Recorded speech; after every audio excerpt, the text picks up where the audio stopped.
We're joined now by Sourabh Gupta. He's a senior Asia-Pacific policy specialist at the Institute for China-America Studies. Sourabh, good to see you again. What would you say is the biggest takeaway from this 10-year anniversary forum? And I want to get your reaction to what looks to be consensus among all on issues like the South China Sea. Is this just temporary or just for show? More show, actually, frankly.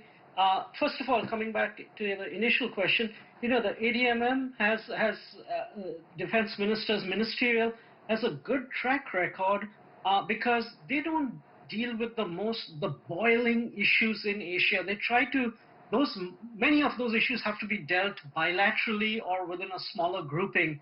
So what ADMM focuses on is building habits of cooperation on many of the cross-cutting transnational issues which impact Asia.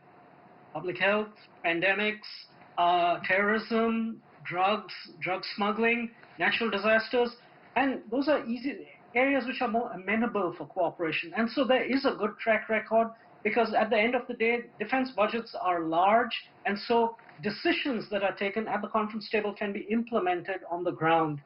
That having been said, on the larger issues, like you mentioned, the South China Sea issue, it's more about glazing over it because this is not really the forum in which will tackle the issues, and that's why we hear that sort of soft consensus on it at this point of time. Right, perhaps not as much pressure. Overall, ASEAN's been very busy in recent weeks, months, after recently signing on to RCEP, that biggest free trade agreement in the world with other Asia-Pacific countries like China and Japan. Is the regional economy the biggest priority for ASEAN as a whole next to COVID? Oh, yes, absolutely. And COVID is the one which has created that hole in the economy. And Asia-Pacific was doing well. Asia-Pacific will do well, including Southeast Asia. But we have to remember, Asia-Pacific, however dynamic it is, still houses a large amount of poor people. And it is the poor people who get disproportionately impacted in their capability to rise up the ladder because of transnational challenges, COVID being a perfect example of it. So yes, economy is number 2 after COVID, and how the mechanisms of how you reflate and get back to a good economic position without creating lasting long-term damage, be it from a fiscal and debt point of view, or from taking into consideration other considerations. But yes, regional economics is a very, very big deal at this point of time for them. And a quick status check, where do ASEAN and China relations stand at the moment? I think they stand at a good point. They've made good progress over the past couple of years, especially after the arbitration. The arbitration with regard to the South China Sea had poisoned the relationship. Once the arbitration was over, a new chapter was opened. Relations are good, including, I would suggest, on the South China Sea.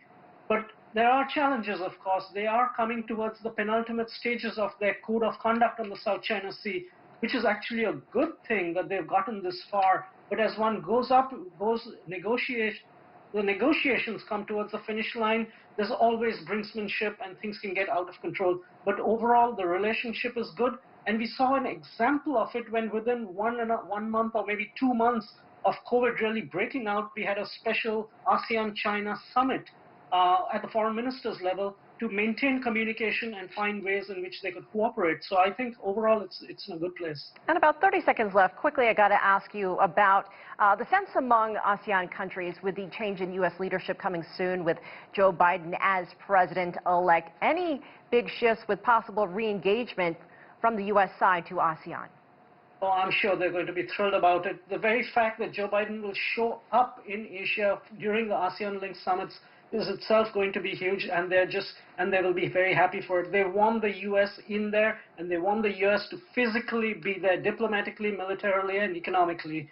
And so I think it'll be a welcome development from ASEAN's perspective. All right, great to hear your take, Sourabh Gupta. Always great to see you. Thank you for joining us. You're welcome.